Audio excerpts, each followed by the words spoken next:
Okay, so now we're gonna do the back wall here. Learned a bunch of things on the front wall, and so this one went a lot faster. It's a lot easier. It also helped having the front wall fully sealed up, made it so there was less wind blowing through the building, and that made it a lot easier to work on things.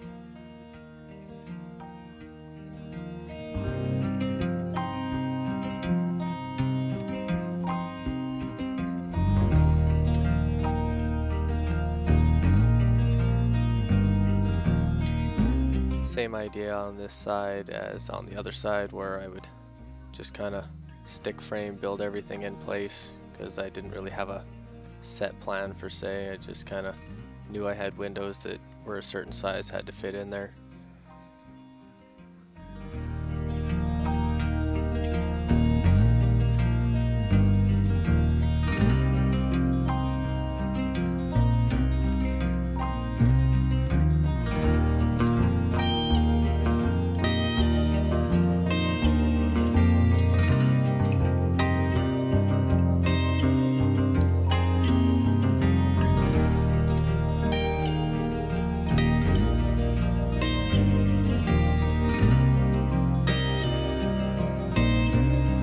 I'm not very good at framing. I find this probably one of the more enjoyable parts of the house build here. Working with wood is a lot easier.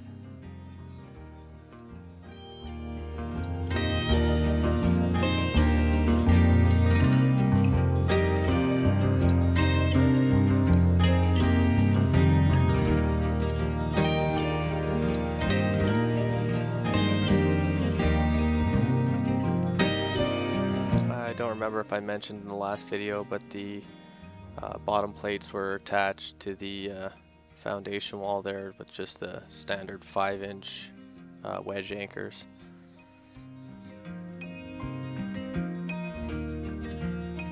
I'm just kind of measuring things out right here so that I can kind of get a rough idea of where things should go.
This together here, a little bit of a rule of thumb is that you want to use 1 nail per 2 inches of lumber dimension.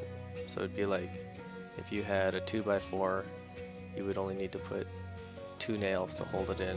These walls are made out of 2x6, so I'm using 3 nails per joint to fasten.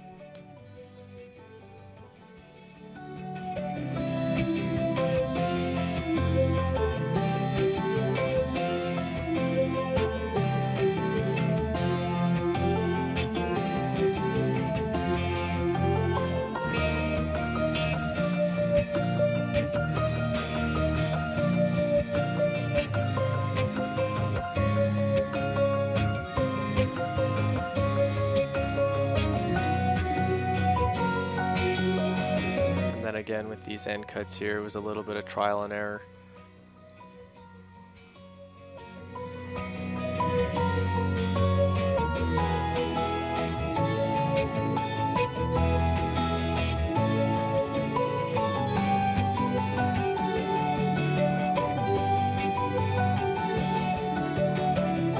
You can see here I had the sill gasket, little foam gasket underneath the plates there.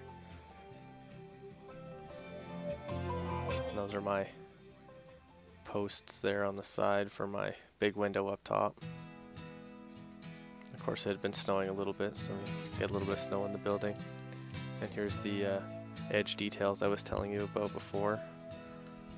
Got my 2x4 underneath there that's attached to my 2x6 sill plate, and there's the fascia edge piece that went on the outside.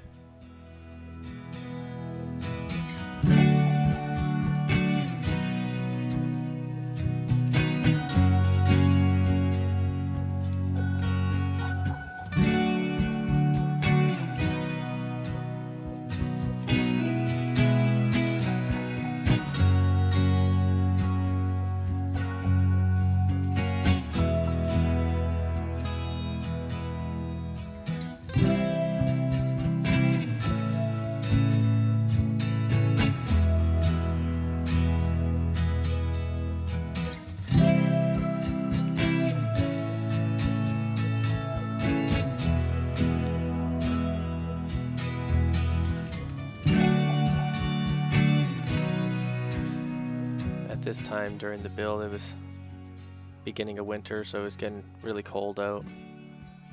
I mean, well, I wouldn't say really cold, but the mornings were probably around minus 15-ish around that time, Celsius.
I definitely could have did a better job sheeting.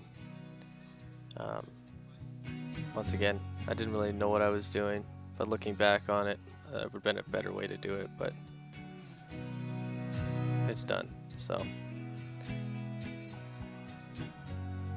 for the nail pattern on the sheeting, I'm doing a 6-inch spacing on the ends of the sheets or any edges, and then I'm doing a 12-inch spacing in the middle. I feel that's pretty standard for construction. This is just 1/2-inch sheeting.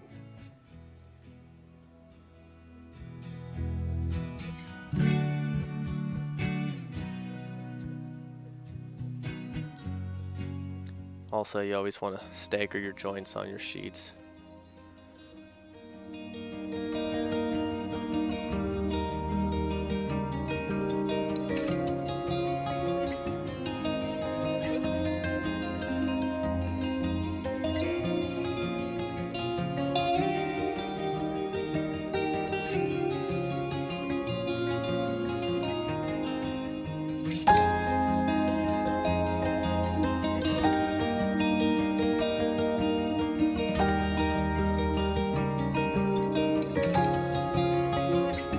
Day here, just took a little bit of footage of the snow dump that we had.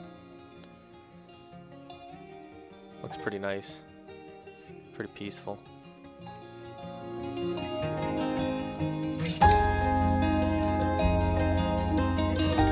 The snow definitely doesn't help when it comes to building things.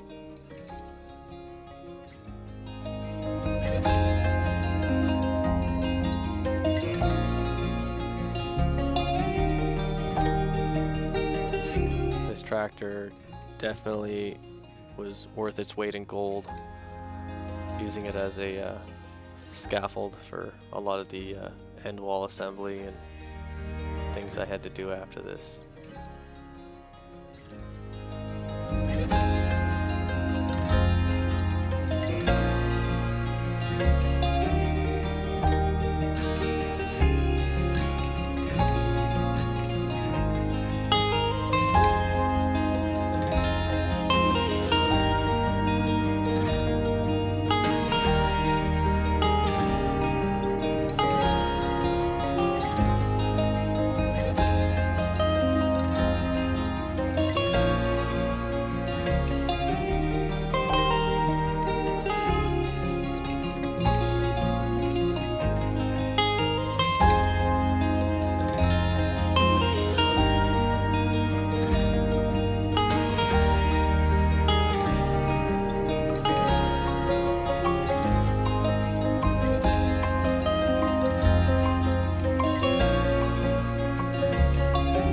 to find the openings for the windows was I took a drill bit and I drilled a hole in each corner from the inside, and then I took my chalk line and I snapped a line between the holes, and I was able to follow those lines and cut the holes out for the windows.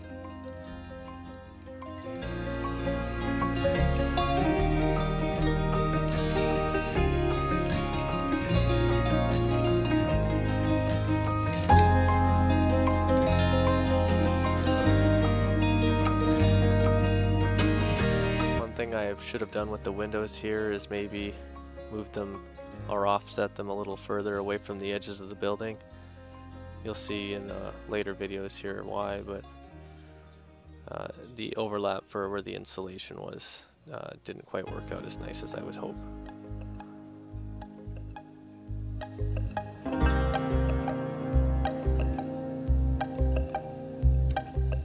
I was really excited for these large upper windows, bringing a lot of natural light into the building.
Up with very minimal scrap left over after I did all the sheeting here. I managed to use up all the small pieces and cut-offs that I had with the corners and all the angles.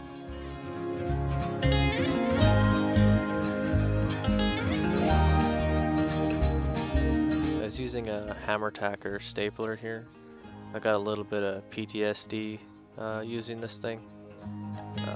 When I was siding one of my other houses a while back, was getting too comfortable with it, and I ended up smashing the tip of my finger, essentially like blowing it up, and yeah, that was a bad time.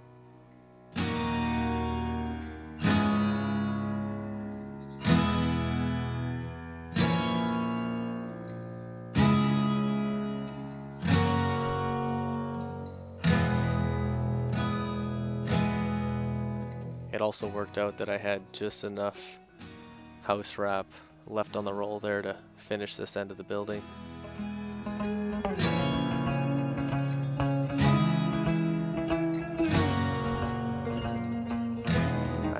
I actually prefer to use this tie par. It's feels more like fabric and less like plastic.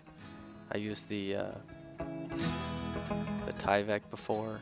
It's a lot louder, and I feel like it's a little harder to work with, so I prefer this stuff.